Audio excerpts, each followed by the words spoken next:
बच्चों, हमने हमारी पाठ्य पुस्तक वसंत का तीसरा अध्याय हिमालय की बेटियां पढ़ लिया है। इसके अभ्यास प्रश्न भी कर लिए हैं। तो बच्चों, इस अध्याय को पढ़ने के बाद हमें यह पता चलता है कि लेखक ने हिमालय और जो नदियां हैं उनमें पिता और पुत्री का संबंध दर्शाया है। यानी ये निर्जीव वस्तुएं हैं, लेकिन उन्होंने शब्दों के माध्यम से ऐसा वर्णन किया है कि हमें ऐसा लगता है जैसे किसी सजीव की बात चल रही है, जैसे हिमालय और नदियां जीवित हो उठी हों। तो उन्होंने इतना सुंदर वर्णन किया है कि हिमालय को पिता और नदियों को बेटियां बताते हुए उनके बीच में जो भावनात्मक संबंध है उसको भी बताया है। पिता कैसे चिंतित होता है जब उनकी बेटियां खेलते खेलते दूर चली जाती है, तो एक पिता कैसे सोचता है कि मेरी बेटियां पता नहीं कहाँ चली गई, वो उनके बारे में चिंता करता है। तो हिमालय भी जब नदियां उसकी गोदी में से खेलती हुई आगे चली जाती हैं तो उसके बारे में वो सोचता है, चिंता करता है कि मेरी बेटियां पता नहीं कहाँ चली गईं। और उन्होंने समुद्र को जो है दामाद बताया है, क्योंकि नदियां जब पर्वत से निकल करके समुद्र में मिल जाती है तो ऐसा लगता है जैसे बेटियां अपने बाप का घर छोड़ करके अपने पति के घर चली गई हैं। तो हिमालय को ससुर और समुद्र को क्या बताया है? दामाद। बच्चों, हमने अभ्यास प्रश्न कर लिए हैं, आप अपनी कॉपी में उतार लीजिए। आज हम करेंगे भाषा की बात।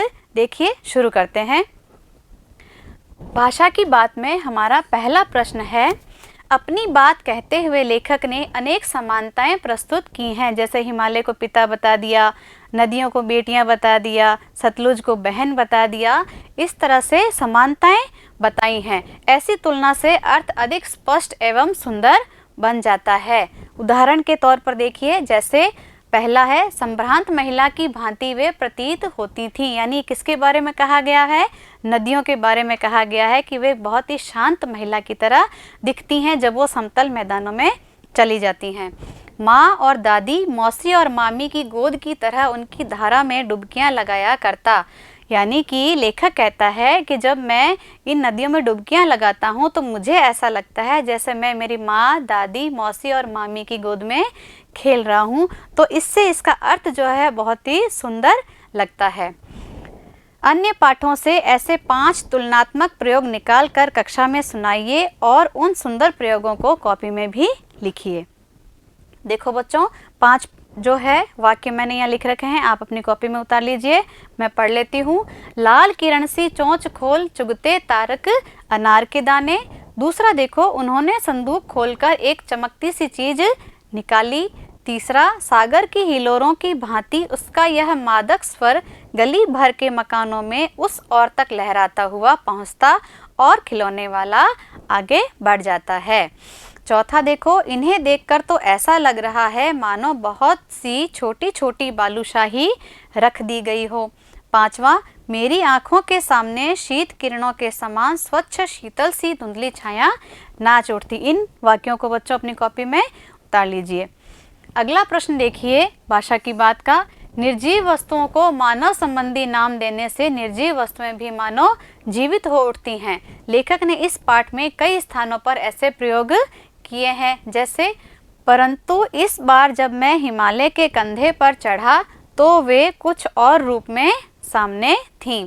दूसरा देखो, काका कालेलकर ने नदियों को लोक माता कहा है। इस पाठ से इसी तरह के और उदाहरण ढूंढिए। यानी कि निर्जीव वस्तुओं को सजीव के समान मान करके उनमें भावनात्मक संबंध प्रकट करना, ऐसा लगता है जैसे ये निर्जीव वस्तुएं जो है ये जीवित हो उठी हों। तो इसी तरह के हमने उदाहरण लिखे हैं। देखिए, पहला इसी अध्याय का, संभ्रांत महिला की भांति प्रतीत होती थी।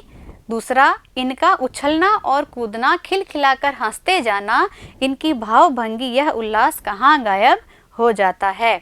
तीसरा, पिता का विराट प्रेम पाकर भी इनका मन अतृप्त ही है, तो कौन होगा जो इनकी प्यास मिटा सकेगा। चौथा, बूढ़े हिमालय की गोद में बच्चियां बनकर ये कैसे खेला करती हैं। पांचवा, हिमालय को ससुर और समुद्र को उसका दामाद कहने में कुछ भी झिझक नहीं होती है। अगला देखो, पिछली कक्षा में आप विशेषण और उसके भेदों से परिचय प्राप्त कर चुके हैं। जैसा कि मैंने आपको समझाया था कि संज्ञा या सर्वनाम की विशेषता बताने वाले शब्दों को क्या कहते हैं? विशेषण। और जिसकी विशेषता बताई जा रही है उसे कहते हैं विशेष्य। तो इसमें देखिए नीचे दिए गए विशेषण और विशेष्य का मिलान कीजिए। जैसे संभ्रांत किसके लिए आया था? महिला के लिए, तो संभ्रांत महिला। चंचल शब्द नदियों के लिए, यानी नदियां क्या है? विशेष्य है और इसकी विशेषता क्या है? उनका चंचलपन। और महिला की विशेषता क्या है? वह संभ्रांत। और समतल के साथ क्या आएगा? आंगन। आंगन कैसा है? समतल। तो आंगन की विशेषता क्या है? समतल होना। घना जंगल, यानी जंगल कैसा है? जंगल की विशेषता क्या है? घना। मूसलाधार वर्षा, यानी वर्षा कैसी हो रही है? मूसलाधार। तो वर्षा क्या है? विशेष्य है और मूसलाधार क्या है? इसका विशेषण। आप इसको इस तरह भी लिख सकते हैं और आप इसको इसके सामने इसका प्रयोग भी देख सकते हैं। आप अपनी कॉपी में दोनों ही तरह से उतार सकते हैं। आगे देखिए, द्वंद्व समास के दोनों पद प्रधान होते हैं। इस समास में और शब्द का लोप हो जाता है। जैसे राजा रानी, द्वंद्व समास है जिसका अर्थ है राजा और रानी। आपको मैंने बताया था बच्चों, पहले अध्याय का जो भाषा की बात था उसमें मैंने द्वंद्व समास आपको अच्छे से समझाया था उदाहरणों के साथ। इसमें क्या होता है कि और हट जाता है और उसके स्थान पर योजक चिन्ह लग जाता है, जैसा कि इसमें दे रखा है, जिसका अर्थ है राजा और रानी। पाठ में कई स्थानों पर द्वंद्व समासों का प्रयोग किया गया है। इन्हें खोजकर वर्णमाला क्रम में लिखिए। वर्णमाला क्रम यानी उसके बाद जो है, जैसे छ के बाद द आता है, द के बाद भ, भ के बाद म के बाद स, यानी कि वर्णमाला जो है हमारी उसके अनुसार इनको क्रम से लिखना है। तो छोटी बड़ी, छोटी बड़ी का अर्थ होता है छोटी और बड़ी, और जो है वो यहाँ पर द्वंद्व समास में हट गया और उसके स्थान पर क्या लग गया? योजक चिन्ह। दुबली पतली, तो इसका अर्थ हुआ दुबली और पतली। भावभंगी, भाव और भंगी। माँ बाप, माँ और बाप। सास ससुर, सास और ससुर, यानी कि और हट गया, उसके स्थान पर योजक चिन्ह लग गया। ये है हमारा द्वंद्व समास। आगे देखिए, नदी को उल्टा लिखने से दीन होता है, जिसका अर्थ होता है गरीब। नदी को हम अगर पलट के लिख दें, वापस उल्टा करके लिखते हैं, तो क्या बना? दीन, यानी कि नदी का अर्थ नदी और दीन का अर्थ गरीब, यानी कि दोनों ही सार्थक शब्द हैं। तो आप भी 5 ऐसे शब्द लिखिए जिससे उल्टा लिखने पर सार्थक शब्द बन जाए। प्रत्येक शब्द के आगे संज्ञा का नाम भी लिखिए, जैसे नदी का दीन और इसकी संज्ञा है भाववाचक। तो देखो, हमने लिया है नरक शब्द, इसको जब हमने उल्टा किया तो नरक का उल्टा क्या बना? करण, और ये इसमें कौन सी संज्ञा है? व्यक्तिवाचक संज्ञा। दूसरा देखो कपट, कपट को हमने जब उल्टा किया तो बना टपक और इसके अंदर है भाववाचक संज्ञा। तीसरा देखो धारा, धारा का उल्टा राधा और राधा के अंदर कौन सी संज्ञा हुई? व्यक्तिवाचक संज्ञा। मरा, मरा का उल्टा राम, राम में भी व्यक्तिवाचक संज्ञा। सदा, सदा का उल्टा है दास, दास किसका बोध कराता है? जातिवाचक संज्ञा का बोध कराता है। आगे देखिए, समय के साथ भाषा बदलती है, शब्द बदलते हैं और उनके रूप बदलते हैं। जैसे बेतवा नदी के नाम का दूसरा रूप वेत्रवती है, यानी कि बेतवा नदी को हम वेत्रवती के नाम से भी पहचानते हैं।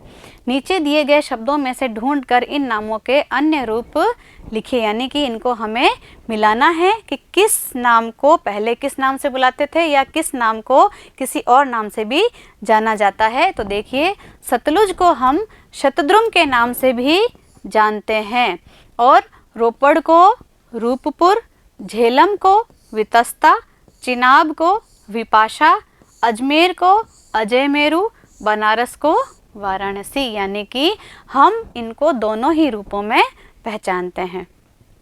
आगे देखिए, उनके ख्याल में शायद ही यह बात आ सके कि बूढ़े हिमालय की गोद में बच्चियां बनकर ये कैसे खेला करती हैं।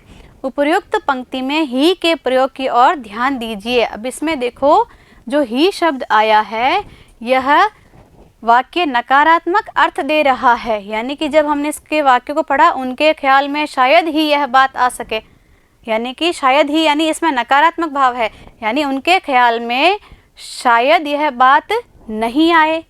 यानी कि हम इसको दूसरे अर्थ में ऐसे भी समझ सकते हैं, इसमें नकारात्मक भाव नज़र आता है तो इसके अंदर नकारात्मक अर्थ दे रहा है, इसलिए ही वाले वाक्य में कही गई बात को हम ऐसे भी कह सकते हैं, उनके ख्याल में शायद यह बात न आ सके।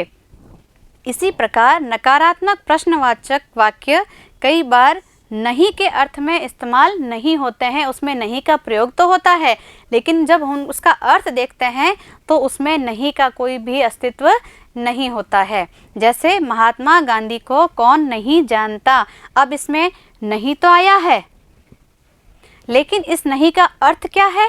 पूरा वाक्य दोबारा देखो, महात्मा गांधी को कौन नहीं जानता, अर्थात महात्मा गांधी को तो सभी जानते हैं, यानी ये क्या हुआ, नकारात्मक नहीं प्रयोग होने के बाद भी सकारात्मक भाव दे रहा है। दोनों प्रकार के वाक्यों के समान 3-3 उदाहरण सोचिए और इस दृष्टि से उनका विश्लेषण कीजिए। देखो बच्चों, हमने ही वाले जो वाक्य हैं जिनका प्रयोग नकारात्मक अर्थ में होता है उसके हमने 3 उदाहरण लिए हैं और नहीं वाले भी 3 उदाहरण लिए हैं। इसका पहला देखो, वे शायद ही इस पुस्तक का प्रयोग करें। इसका अन्य अर्थ क्या निकलता है? वे शायद इस पुस्तक का प्रयोग ना करें, यानी ही का अर्थ यहाँ पर नकारात्मक हो गया।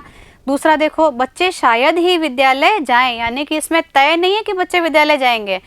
ही का यहाँ पर नकारात्मक प्रयोग कैसे होगा? बच्चे शायद विद्यालय ना जाएं।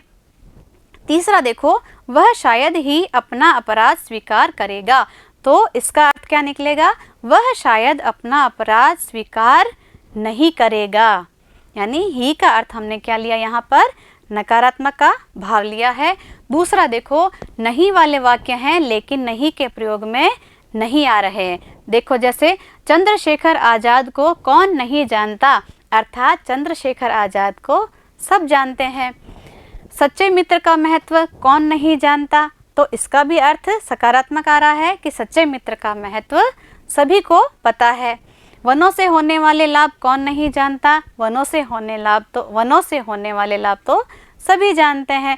तो नहीं का सकारात्मक और ही का नकारात्मक 3-3 उदाहरण बच्चों मैंने इसमें लिख दिए हैं। आप अपनी कॉपी में इनको उतार लीजिए और इसी के साथ हमारी भाषा की बात जो है ये समाप्त होता है। हमारा अध्याय 3 भी समाप्त हो गया है।